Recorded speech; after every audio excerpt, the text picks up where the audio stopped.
Getting to the Learning Mastery Gradebook view for the teacher is pretty simple. You're going to do it through the normal gradebook. Okay, and so if I'm here on my in my course and I click on grades, and normally that takes me to my gradebook. Okay, all I need to do is I need to click up here where it says gradebook, and I'm going to choose Learning Mastery instead. And what that does is it's going to open up the Learning Mastery Gradebook.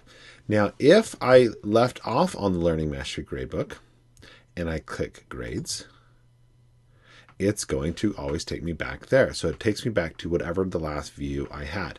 If I want to get back to my normal gradebook, notice that the link is now over here on the right.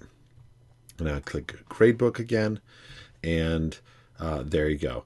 And the reason why I like that is because it really demonstrates that the Learning Mastery Gradebook is a view of the gradebook. It's not actually a separate gradebook.